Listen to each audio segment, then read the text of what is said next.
Welcome back to Farang Footprints, where real stories unfold far away from home, under skies that feel both familiar and strange, and in places where patience often teaches more than skill. Today's story is told by Sophie, a 29-year-old art restorer from France, who spent years bringing forgotten beauty back to life, but never expected to restore herself along the way. She came to Thailand for work, to handle delicate wood carvings in an ancient temple to preserve what generations had created. She did not come for love. She did not come for change. She came to be precise, to be careful, to be in control. And yet, life has a way of whispering when you are least prepared. It whispers through wooden beams and gilded carvings, through the laughter of children and the quiet persistence of strangers. Sophie met Kritsada, a 34-year-old craftsman who could read the grain of wood like a map of his own past, and whose silence spoke more than conversation ever could. This is a story about patience, about trust earned slowly, about subtle love, and about the surprises that arrive quietly when ambition and heart meet in the same place. This is Sophia's story, told in her own words. I arrived in Chiang Mai on a humid morning in late February. The air smelled of wet earth and incense, a combination that felt almost sacred, though I did not yet understand why. I had traveled for work before, of course. Italy, Spain, Morocco. Each place carried its own rhythm, its own set of challenges, its own histories embedded in walls and streets. But Thailand felt different, not just in temperature or color, though those were striking, vibrant markets, red gold temples, mossy walls kissed by sun and shadow, but in the way the city breathed. Chiang Mai had a quiet persistence. Even the tuk-tuks seemed deliberate, moving not for speed but for presence. I carried my luggage, heavy with carefully packed brushes, delicate chisels, and vials of cleaning solvents. Each tool represented a part of me I had brought across continents. Precision, patience, and the stubborn belief that art could survive neglect if someone cared enough. I had left Paris behind. The city I loved and hated in equal measure. My apartment, my colleagues, the museum I had worked at for 5 years, all remained, suspended in time. I did not feel grief, exactly. More like expectation. Something new awaited me, though I did not yet know its shape. The temple project had come to my attention through a contact at the French Institute of Asian Art. A local temple in Chiang Mai had suffered water damage during the monsoon. Its wooden panels, centuries old, were cracking. The carvings of mythological creatures, delicate flowers, and whispered stories were fading. Someone had to restore them. Someone meticulous. Someone foreign, who could also understand the weight of responsibility. I had volunteered, not out of heroism, but because I needed distance from my life at home. Distance seemed safer than change. The taxi ride from the airport to the old city was chaotic. Motorbikes swerved between cars, vendors balanced baskets of fruit and incense on bicycles, and the scent of street food mingled with diesel fumes. I watched everything in silence, trying to memorize patterns, to map the city like one of my restoration projects. Every detail mattered. The temple itself was tucked behind a narrow alley, almost hidden from the main road. Its roof had lost a few tiles, water had seeped into its walls, and the wooden panels were warped. But there was still majesty in its decay. I felt it immediately, the way wood remembers touch, even when cracked, the way stone holds echoes. My first encounter with Kritsada was accidental. I had bent down to examine a panel, tracing the lines of a carved naga, when I heard a soft chuckle behind me. "You cannot touch it like that," a man said. His voice was calm, almost amused. I turned. He was tall, lean, with hands calloused from work. His eyes were dark, steady, observing. "You might break it," he added. "I am a restorer," I replied quickly, holding up my hands as if that explained everything. He did not answer immediately, just studied me, then nodded once. "Restorer," he said, "let us see if you survive my temple." His name was Kritsada, 34, a local craftsman specializing in traditional Thai woodwork. He had been repairing temples and houses for over 15 years.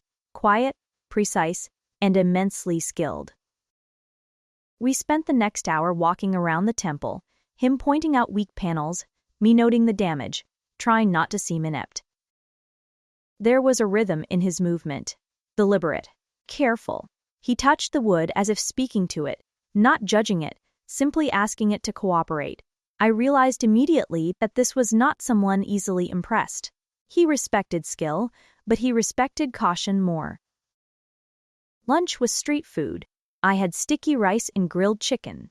He had papaya salad with a side of fish sauce. We did not talk much. Conversation was not needed. Presence was enough. That afternoon, we began to measure and plan. Panels had to be removed carefully. Tools had to be disinfected. Techniques that I had learned in Paris would not always work here. I had to adapt to humidity, local wood species, and even the way sunlight fell through the roof. Kritsada watched me constantly, sometimes correcting technique, sometimes just observing. His eyes were patient, but unyielding. I could feel his judgment, yet there was no hostility, just expectation. That night, walking back to my small guest house, I felt a strange excitement. Not from love, not from fear, from possibility. This place, with its slow heat and quiet temples, promised something I had not felt in a long time. A chance to be fully immersed, to create, to belong. I did not know it then, but the temple would teach me more than restoration. It would teach me patience. It would teach me humility. It would teach me about connection in ways that brushes and solvents could never explain. And it would introduce me to someone who could change everything without saying a word. The second day at the temple was quieter, yet heavier. I woke early, before the monks chanted, and walked barefoot across the stone courtyard. Damp moss clung to my feet. The air smelled faintly of incense and earth, as though the temple itself was breathing slowly, in rhythm with the city. Kritsada was already there. His shadow stretched long across the wooden panels. He did not greet me. He just began work, silently arranging his tools. I watched him. Had fascinated me how methodical he was. Each hammer, chisel, and brush had a place. Nothing was rushed. Every movement seemed deliberate, yet effortless. He did not speak for the first hour. I unpacked my brushes and cleaning solvents. I tested wood samples. I noted cracks and warping. Then he spoke, almost casually. "Do you know the story of this temple?" I shook my head. "Every carving has a meaning," he said, tracing a dragon along a pillar. "Every flower, every naga, tells a story about protection, about ancestors, about the spirits here. You can restore wood, but you cannot restore respect. That must come from inside." I nodded, trying to absorb it. He did not smile, not yet. But there was a quiet challenge in his words, a subtle test. The morning passed in silence and concentration. I cleaned a panel, applying just enough solvent to remove mold without damaging the delicate gilding underneath. Kritsada supervised from a distance, occasionally leaning in to correct my angle or technique. At lunch, we walked to a small cafe tucked between a guest house and a tailoress shop. I had rice with grilled fish. He had noodles with pork. We talked more than we had the day before. Not about us, not yet, but about tools, techniques, and the particular challenges of Chiang Mai's humidity on wood. "Most foreigners rush," he said. "They think precision is measured by speed. But speed kills details. Patience preserves stories." I thought about Paris, where every museum wanted results yesterday. Here, the air felt different. There was no applause, no urgent deadlines. Just the temple, the wood, and time. The afternoon brought a small disaster. A panel I had set aside to dry had shifted slightly, scratching another nearby panel. I froze. Kritsada came over immediately. His expression was unreadable. "Do not panic," he said. But his eyes lingered on the damage. We repaired it together, step by step, carefully. I felt my anxiety settle in a strange mix with concentration. There was satisfaction in small victories. Afterwards, we sat on the stone steps. The sun was low. Children from a nearby village were running along the temple courtyard, their laughter echoing against the walls. Kritsada finally smiled, not broadly, just a subtle curl of lips. "You will learn patience," he said softly, "not for the wood, for yourself." I realized then that my time here would be measured not in panels restored, but in lessons absorbed. The temple was a mirror. Every mistake reflected something about me. Every success reflected something about him. Over the next week, patterns formed. We worked side by side in silence, broken occasionally by his advice or by my questions about technique. I noticed the way he adjusted his weight while sanding, the way his hands moved with precision across the carvings, the subtle rhythm that made me unconsciously follow. In the evenings, I explored the narrow streets of Chiang Mai, markets crowded with fruit, incense, and spices, street vendors selling sticky rice and grilled chicken, children weaving through pedestrians on scooters, temples glinting in the sunset, their golden roofs catching the last rays. I began to understand the city, not as a tourist, not as a foreigner with a plan, but as someone who needed to belong, if only temporarily. Sometimes, I would return to the temple late, just to watch Kritsada at work under lamplight. His concentration was unwavering, almost meditative. I felt an unexpected calm in simply observing him. One evening, he handed me a small wooden carving. "Try this," he said. "It is fragile, like patience, like trust. You will learn both if you keep your hand steady."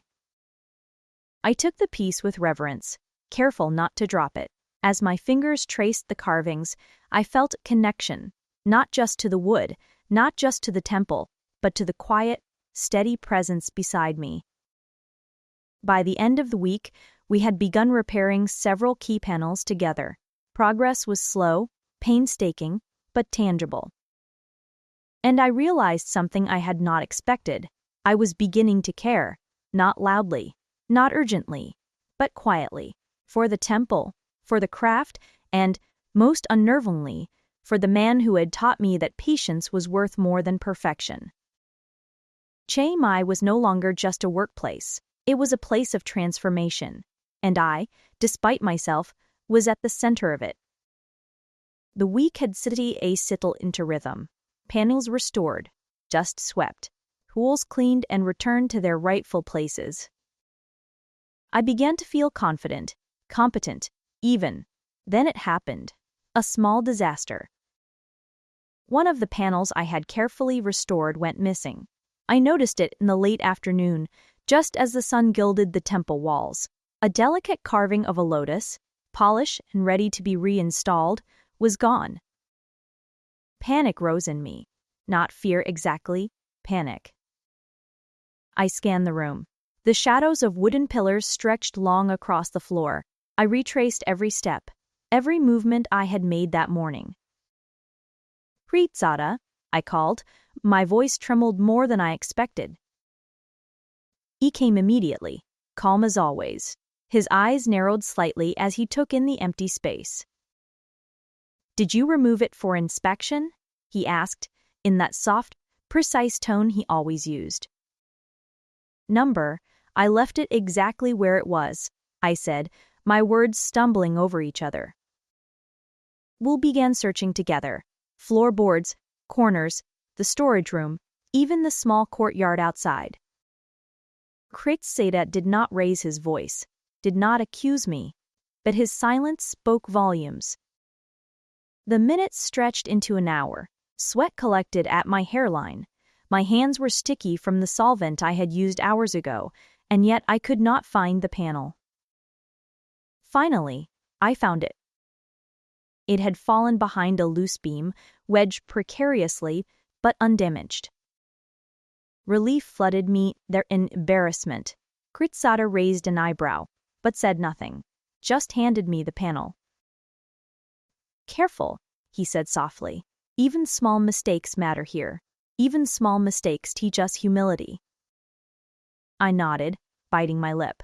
I realized then that perfection here was not just a goal, it was a standard measured silently, yet relentlessly, by someone who understood the wood better than any manual could explain. The rest of the afternoon passed in subdued focus. I handled each panel with exaggerated care, my movements slower, more deliberate. Kritsada worked beside me, watching, guiding, but also giving me space. At lunch, I did not speak much. We sat on a small balcony overlooking the narrow alley behind the temple. Street sounds below, motorbikes weaving, children laughing, vendors shouting, filled the air like an uninvited symphony. Finally, Kritsada said, "Do you see now? This work, it requires more than hands. It requires patience, respect, and humility. Do not confuse confidence with skill." I felt a flush of shame, but also a quiet acknowledgement. He was not harsh, just honest. In that moment, I realized something else. I had begun to depend on him. Not emotionally yet, not in the way I feared, but practically. He understood the wood. He understood the temple. He understood the rhythm here in ways I could not. And I trusted him in ways I had never allowed myself to trust anyone at work. Over the next few days, I learned more about his life. Quietly, in passing, a brother who ran a small workshop in the outskirts, nieces he adored, and a hidden generosity he never spoke of. He supported an orphanage secretly, sending money each month, visiting rarely, keeping his contribution anonymous. I was impressed, deeply. One evening, as we cleaned panels together by lantern light, I asked him about it. "Why?" I said. "Why do you do it if no one knows?" He looked up, hands dusted with wood shavings, eyes steady. "Because someone must," he said. "Because it matters. Not for recognition, not for praise, only because it must be done." I nodded. I did not know what to say. His quiet strength made me feel both inspired and exposed. The next week, we tackled the temple's main altar, the largest and most delicate piece. Each carving was intricate, the wood brittle. One wrong movement could ruin a century of artistry. We worked side by side 4 hours. No words, just motions. Gradually, our movements synchronized, my hands moving in anticipation of his guidance, his tools adjusting subtly to complement mine. It was the first time I felt a subtle connection that was not professional, not romantic yet, but an awareness, a mutual understanding that something quiet was forming. By the end of the day, the altar looked almost whole again. The wood gleamed under my careful polish. I stepped back and breathed deeply. Kritsada said nothing. He merely nodded. But that nod carried approval. Rare, silent, but profoundly validating. Walking back to my guest house, I realized how little I had expected to learn from a temple in Chiang Mai. I had come to restore art. Instead, I was beginning to restore patience, humility, and perhaps an openness to connection that I had not felt in years. And I didn't yet know where that path would lead. The week began like any other, with soft sunlight spilling over the temple's courtyard. I arrived early, as always, my bag heavy with brushes, solvents, and small tools I had come to consider extensions of my hands.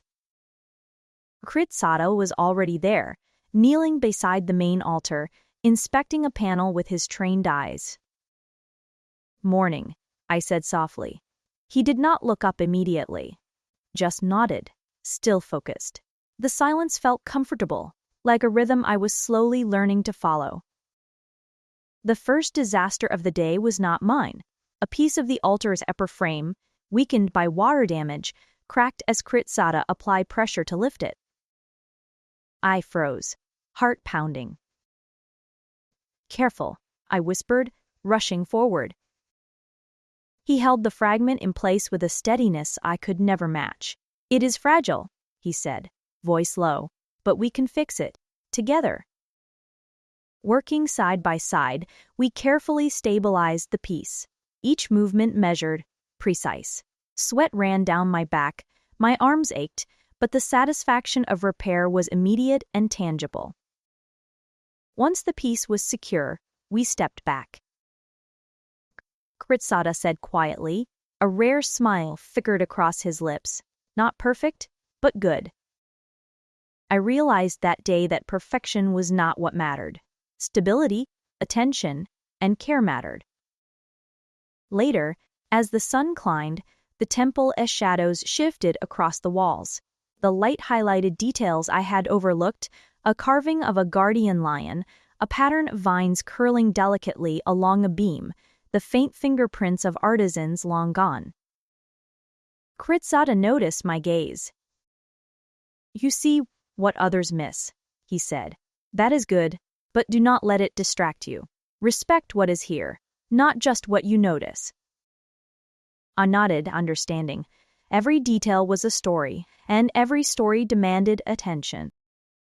By afternoon, we had repaired half the altar. I was exhausted, my fingers raw from sanding and polishing, but I felt a quiet thrill in progress. Then, a sudden noise. A panel I had set aside slipped from the scaffolding, falling to the stone floor with a sharp crack. My stomach dropped. Kritsada rushed over.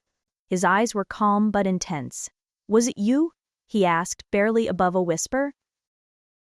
No, I said immediately. I did not touch it. We inspected the panel.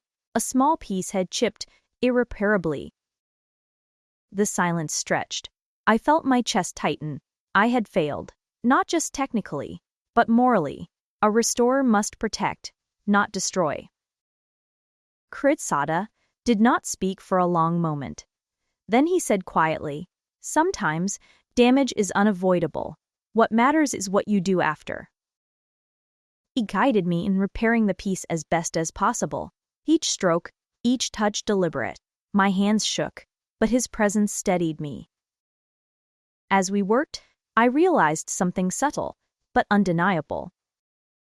I was beginning to trust him completely, not just his skill, but his judgment, his instincts, and I hated how much that trust made my heart quicken. After the altar was secure, we rested on the stone steps, sweat dripping, muscles aching. The temple was quiet, except for the distant calls of children playing nearby. You are learning, Kritsada said, voice low, not just about wood, about patience, about responsibility, about yourself. I wanted to ask about him, his family, his past, his secrets, but did not. Some things revealed themselves in time. Some things were earned.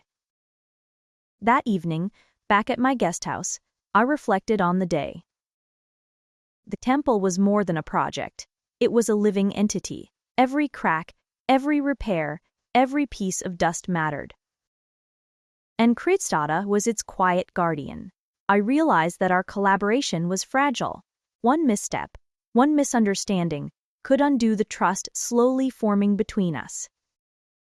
But I also felt a flicker of anticipation, a quiet excitement in the possibility of learning from him, of working together, of discovering something beyond wood and stone. Chiang Mai was no longer just a city, it was a test, and I somehow was ready to face it. The rain came suddenly. Not the gentle drizzle I had grown accustomed to in Chiang Mai, but a sudden, heavy downpour that sent rivers down the temple steps and turned the courtyard into a mirror of reflections. I was on the balcony, drawing brushes and trying to catalog our progress, when I heard footsteps. Kritsada approached, carrying a folded tarp over his shoulder. His hair was damp, and a streak of mud ran across his cheek. "Mon," he said, "we need to cover the panels before the water damages them." I grabbed one end of the tarp, and we ran across the slippery stones. Water soaked my shoes, dripped down my neck, and plastered my hair to my forehead. My gloves were soaked, my hands trembling with the effort and the cold. We worked in silence. Coordination was key. One wrong move, and months of delicate restoration could be ruined. Then, it happened. I tripped on a loose stone, almost dropping a panel. Kritsada caught it just in time. His grip was firm, unyielding, but he frowned. "You must be more careful," he said quietly, not angry, just precise. I nodded, swallowing the embarrassment. But a small seed of frustration began to grow in me. Later, as the rainies, we stood under the temple eaves, dripping wet, trying to catch our breath. I wanted to apologize again for my clumsiness, but the words caught in my throat. Kritsada turned to look at me, eyes dark and unreadable. "It is not just the work," he said softly.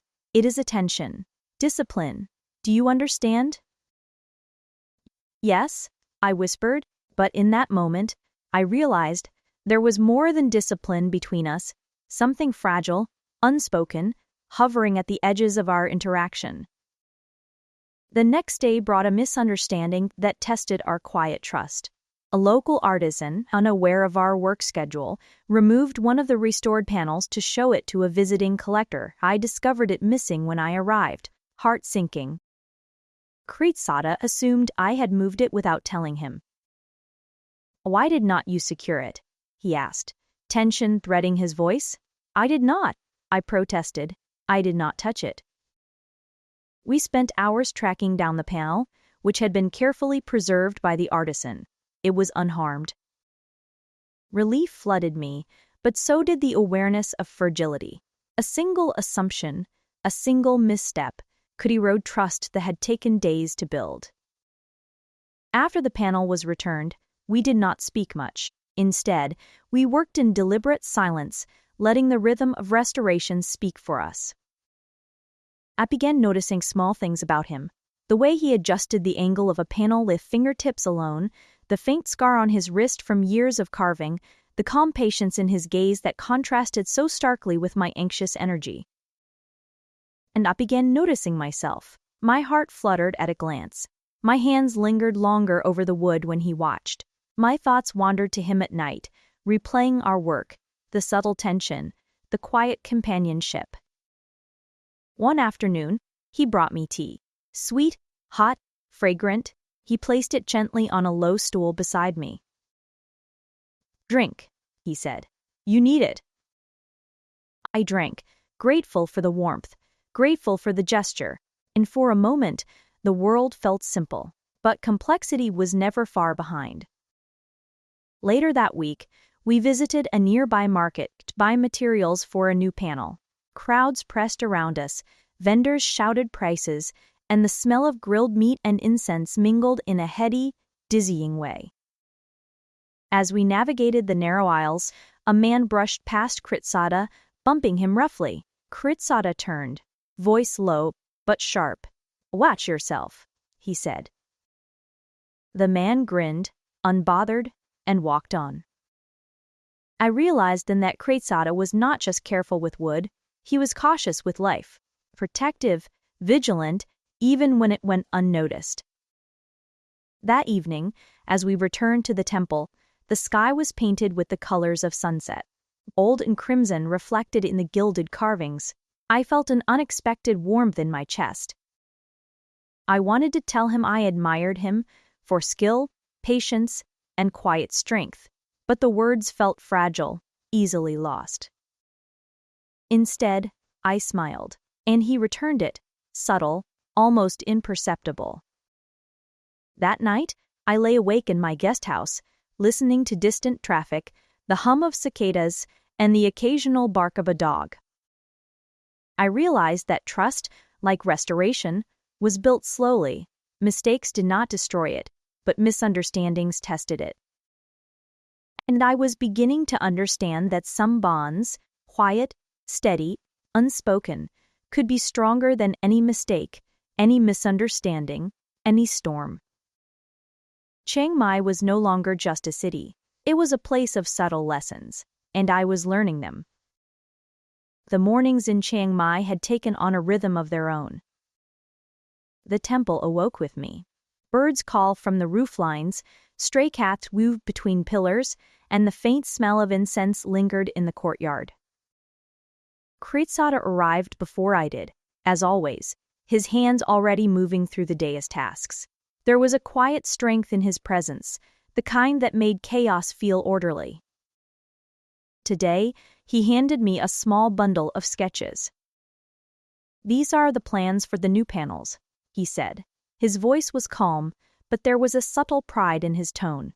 "We will work together, step by step." I looked at the sketches. Delicate flowers, intricate patterns, tiny mythical figures carved into wood. My fingers traced the lines, and I felt a thrill. "Step by step," I repeated, nodding. As we worked, I realized that the trust between us had deepened. I no longer feared his silence. I no longer measured every movement against his standards. Instead, I learned to anticipate, to move in rhythm with him, to rely on his guidance without losing myself. We paused mid-afternoon for tea. Kritsada brought a small thermos of hot jasmine tea and 2 cups. He poured carefully, then handed me one. "Drink," he said simply. I did, savoring the warmth. The quiet ritual felt intimate, almost sacred. I realized how small gestures, shared tea, a steady glance, the brush of a hand, could carry meaning far beyond words. After tea, we began discussing the community around the temple. "There are children here," Kritsada said. "Some have no one to teach them. Some have no one to care. I help when I can." He looked away as if the admission were almost shameful. "You mean the orphanage?" I asked softly.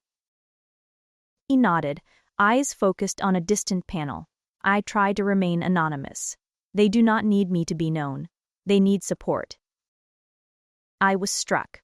The quiet generosity, the care, the responsibility. It was not the kind of thing one could boast about. It was action without reward. That evening, we worked until sunset. The courtyard glowed orange, gilded carvings reflecting the light like molten gold. For the first time, I spoke about myself, about Paris, about the museums, the pressure, the constant demand for perfection, about leaving everything behind for this project. Kritsada listened, not a word of judgment, just presence. And I felt an unexpected relief, the comfort of being heard, really heard, by someone whose world was entirely different, yet entirely understanding. Our hands brushed while carrying a panel, a fleeting contact, yet it made my chest flutter. I caught myself stealing glances at him, memorizing his movements, the subtle curve of his mouth when he was focused. I wondered if he noticed. The following day, a small festival brought children to the temple. Their laughter filled the air, a chaotic melody that contrasted with the meticulous silence we usually maintained. Kritsada smiled, watching them. I realized I had never seen him so relaxed. The rigidity he carried at work softened. Together, we taught the children a simple carving technique. My hands guided theirs gently, while he demonstrated with precision. Watching him with them, I understood a new facet of him, not just craftsman, but mentor, protector, generous beyond measure. That night, after the festival, I walked through the temple grounds alone, thinking. The bond between Kritsada and me had shifted. It was no longer just professional. Something had begun to grow, a delicate, careful trust, tinged with curiosity and an unspoken attraction. I felt nervous, excited, hesitant. And yet, a small voice inside me whispered, this could be the beginning of something meaningful. Over the next days, the temple project progressed faster than I had expected. Panels repaired, walls cleaned, the altar restored to near its former glory, pause to this. And in parallel, our relationship developed. Small jokes, shared meals, glances that lingered a second too long, silences that were comfortable, not awkward.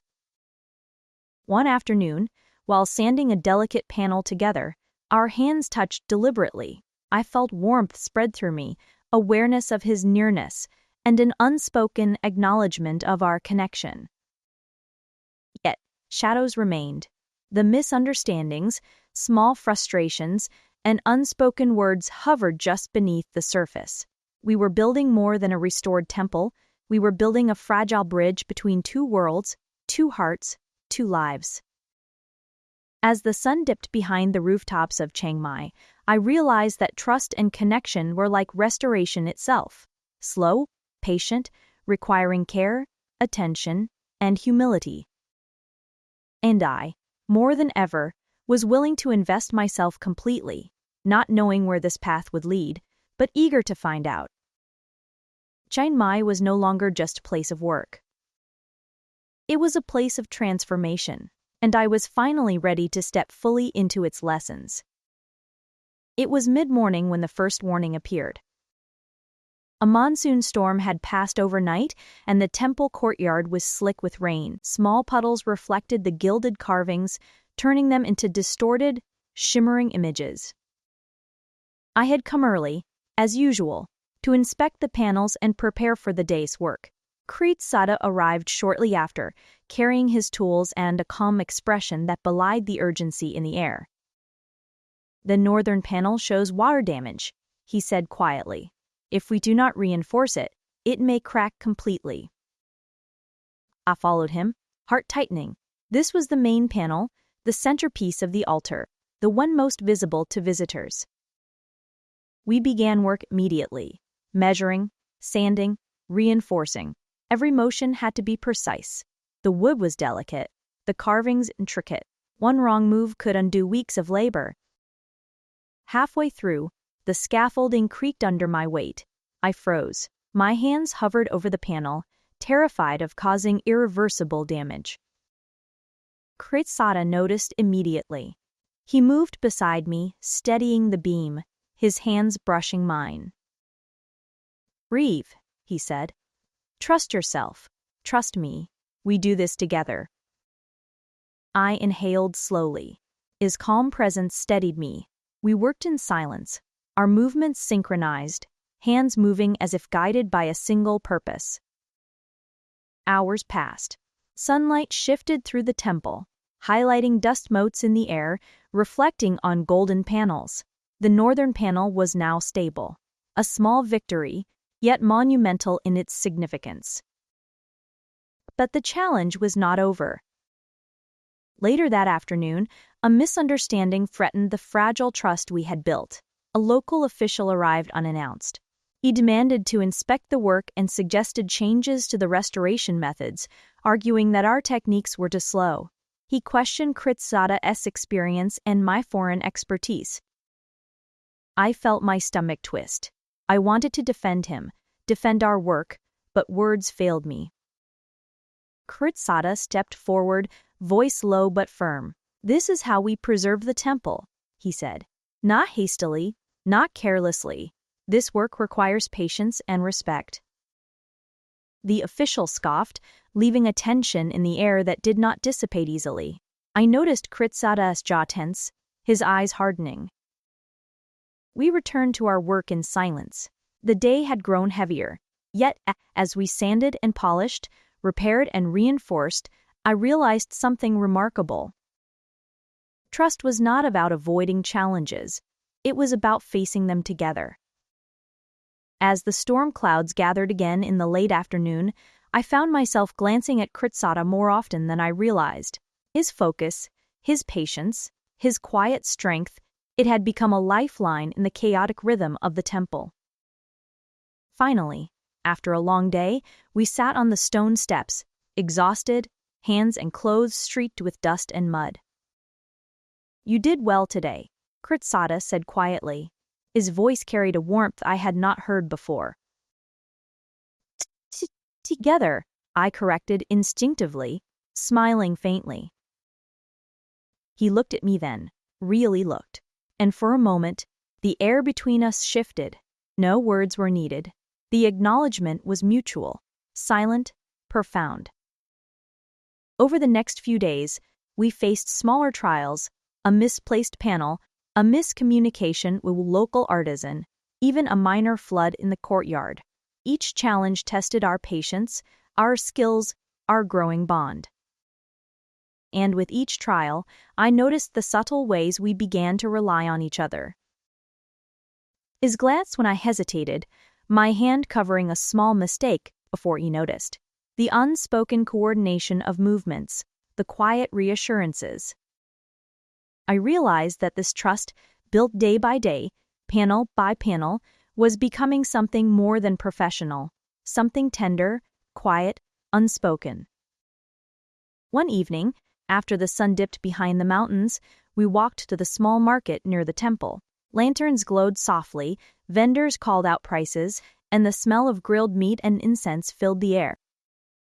We bought sticky rice and mango, and for the first time, we laughed together without thinking about the temple, the work, or expectations. I felt a connection that went beyond words, a fragile intimacy that had been nurtured through shared effort and mutual respect. As we walked back under a canopy of lanterns, Kritsada reached out, brushing a strand of hair from my face. My heart leapt. It was a simple gesture, yet it carried everything we had built: trust, patience, care, and the subtle promise of something more. That night, I lay awake, thinking about the day, the challenges, the laughter, and the quiet moments between us. I realized that love, like restoration, was slow. It required patience, respect, attention, and courage. And I was ready to give all of it. Chiang Mai was no longer just a city. It was a place where trials became lessons, and trust became the foundation for something extraordinary, and I was finally learning to step into that possibility. The temple had never felt more alive. The sun gilded every surface, highlighting the intricate carvings and polished panels we had restored. Dust motes floated in golden beams of light, and the faint scent of incense mingled with the earthy aroma of wet stone. I arrived early, carrying my bag of brushes and tools, my heart light with anticipation. Today was different. I did not yet know why, but there was an electric tension in the air, something I could feel in my chest. Kritsada was already at the main altar, arranging tools with his customary precision. "Morning," I said softly, trying not to let my nervousness show. He looked up, eyes meeting mine, and for a fleeting moment, the world narrowed to just the two of us. No temple, no work, no expectations, just the quiet acknowledgement of our presence together. We began work immediately, restoring the final panels that would complete the altar. Each stroke of the brush, each careful placement of gilded pieces felt monumental. Months of labor were coming together, and with each movement, the temple seemed to breathe. At mid-morning, we paused to assess the work. "You have improved," Kritsada said, voice low but warm. "Faster, more precise. You have learned patience, I see." I felt a blush rise to my cheeks. Praise from him was rare, measured, and all the more meaningful because of it. As the day progressed, the air grew heavy with humidity, and the distant sounds of the city filtered through the temple gates. We worked side by side, silently coordinating, our hands brushing occasionally as we lifted panels or applied gold leaf. Then, something shifted. A small mistake, almost imperceptible, caused a flake of gold to fall from a corner. I froze, expecting his eyes to harden, his voice to scold. Instead, he smiled faintly. "It happens," he said. "Mistakes are not the end. They are lessons." Relief washed over me, followed by a strange warmth in my chest. I realized, with a jolt, that I trusted him completely, in work, in judgment, and in presence. As we finished the last panel, the sun began its descent behind the rooftops. Golden light bathed the courtyard, and the completed altar shone as though it were breathing. We stepped back to admire our work. Silence fell, heavy but comfortable. Then, Kritsada turned to me, eyes searching mine. "I could not have done this without you," he said softly. I felt my heart leap. The words were simple, but they carried months of shared effort, trust, and quiet intimacy. "I feel the same," I admitted, voice barely above a whisper. For a moment, we just stood there, the weight of unspoken feelings finally surfacing. Later that evening, we walked to the small market nearby, our first real time away from the temple together. Lanterns glowed softly, street vendors called out their prices, and the smell of grilled meat and sweet desserts filled the air. We bought sticky rice and mango, shared a small laugh over my awkward attempts to bargain, and for the first time, our conversation drifted to personal dreams, not just restoration techniques or temple history. "I never thought I would leave Paris," I confessed, looking at him. "But this place, this work, it feels like home." He nodded, his hand brushing mine accidentally, then intentionally. "Home is where you find purpose," he said, "and sometimes it is where you least expect it." That night, back at the guest house, I lay awake, thinking of the day. The completed altar, our laughter, our hands brushing, the quiet trust that had become something more. I realized that love, like restoration, required patience, care, and attention. It could not be rushed. It had to be nurtured slowly, deliberately, with respect. And I wanted to nurture it. The following week, we faced a new challenge. The temple's roof had been damaged in a recent storm. Water seeped through, threatening the panels we had so carefully restored. Kritsada and I climbed scaffolding together, securing tarps, reinforcing beams, and coordinating every movement. 4 hours, we worked side by side, trusting each other completely. As the last beam was secured, I realized how much we had grown together, not just as restorers, but as partners, silent, careful, and attuned to each other in ways I had not expected. Later, as we sat on the temple steps watching the sunset, Kritsada spoke quietly. "Sophie, I have waited to say this, but now I cannot hold it any longer." I looked at him, heart pounding. "I feel the same," I whispered. And in that quiet courtyard, with golden light spilling over the carvings and the scent of incense in the air, we allowed ourselves to acknowledge what had been building for months. Trust had become love. And Chiang Mai, with all its chaos, beauty, and patience, had been the bridge between us. The temple smelled of incense, wood, and sunlight. After months of careful restoration, the panels gleamed in the morning light. Every carving, every brushstroke, every gilded detail reflected countless hours of patience, attention, and dedication. I arrived early, eager to see the final result.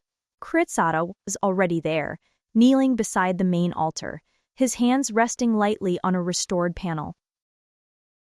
"Morning," I said softly. He looked up, eyes meeting mine, and for the first time, there was no critique, no instruction, only quiet satisfaction. "Today," he said, voice calm, "we complete it." We worked in tandem, each panel polished, each gilded surface aligned perfectly. The courtyard filled with the sound of our careful movements, the scrape of brushes, the soft clink of tools. By midday, the altar stood complete. The restored panels reflected the morning sun, golden and alive, as if infused with the spirit of the artisans who had carved them decades, even centuries ago. Kritsada stepped back, eyes scanning the work. "It is done," he said quietly. I felt a rush of pride, relief, and gratitude. Months of work, struggles, misunderstandings, and small victories had led to this moment. We lingered in silence, taking in the beauty of the completed restoration. Then the villagers began arriving. Children ran across the courtyard, their laughter filling the air. Elders admired the altar, nodding and whispering among themselves. The local monk approached, bowing deeply. "You have restored not just the wood," he said, voice low and reverent. "You have restored the spirit of this temple." Kritsada and I exchanged a glance, a silent acknowledgement of our shared effort. After the formal blessing, we wandered through the courtyard. The festival of gratitude had begun. Lanterns strung between pillars, small tables with food and offerings, music drifting in the warm air. It was amidst this celebration that Kritsada took my hand. "Through all the challenges," he said, "through every storm, every misunderstanding, every trial, I am grateful you were by my side." I squeezed his hand, my heart swelling. And I am grateful for you," I replied, "for patience, guidance, and for trust." For a moment, the noise of the festival faded. The lanterns, the laughter, the scent of incense, all receded into the background. There was only the warmth of his hand in mine, the unspoken promise between us. The evening wore on. We joined the villagers, shared food, laughed with children, and listened to the soft music. The temple was alive, not just with restored wood, but with community, connection, and joy. Later, as we walked through the quiet streets toward my guest house, the air cool and fragrant with night blooms, I felt a profound sense of completion. Not just of the altar, not just of the restoration, but of a chapter in my life, a chapter that had begun with fear, hesitation, and uncertainty, and had ended in trust, companionship, and love. We stopped at the bridge overlooking the small canal. Water reflected lanterns and stars alike, shimmering with light and movement. Kritsada turned to me, his eyes soft, steady, filled with something I had been longing to hear. "Sophie," he said, voice low, "I care for you, more than I expected, more than I can say. Will you stay?" I felt tears prick at the corners of my eyes. "Yes," I whispered, my heart full. "I will stay." And under the soft glow of lanterns, with the gentle murmur of the canal below, we shared our first true embrace, not hurried, not uncertain, but quiet, deliberate, and filled with the warmth of months of shared trials, laughter, and patience. The next morning, we returned to the temple. Visitors marveled at the restored panels, taking photographs, whispering in awe. I walked alongside Kritsada, hand in hand. There was no need for words. The trust and love between us were evident in every step, every glance. Later, we sat quietly, watching the sun climb above the rooftops. The temple, complete and radiant, reflected not only the history of its artisans, but the story we had written together, a story of patience, challenges, trust, and love. Chiang Mai had changed me. Kritsada had changed me. And as we stood together, looking over the courtyard, I realized that some of life's most beautiful restorations were not in wood or gold, they were in people. And in the delicate, careful building of trust and love. Sophie arrived in Chiang Mai seeking purpose. She did not expect the temple to demand so much of her. She did not expect a foreign city to challenge her patience or her courage. She certainly did not expect the quiet presence of Kritsada to stir feelings she had not anticipated. Trust was built slowly. Misunderstandings happened. Mistakes were made. But each challenge, each small victory, brought them closer, not just as colleagues, but as companions navigating life together. When love quietly emerged, it was not sudden or dramatic. It was deliberate, patient, and earned. It was not about grand gestures. It was about presence, support, respect. Willing to share burdens, joys, and ordinary moments. Together, they celebrated the completion of the temple, shared meals, laughter, and quiet walks under lantern-lit streets, and discovered that connection can be both fragile and unshakable. Chiang Mai offered more than beauty or history. It offered presence, trust, a chance to live deliberately, alongside someone who had become essential, and for Sophie, that was enough. For those who wish to share their thoughts, reflections, or simply say hello, FarangFootprints@gmail.com. Farang Footprints reminds us once again, love is not about speed or perfection. It is about patience, honesty, and the quiet choice to participate fully in someone else's life, even when it requires effort, understanding, and care.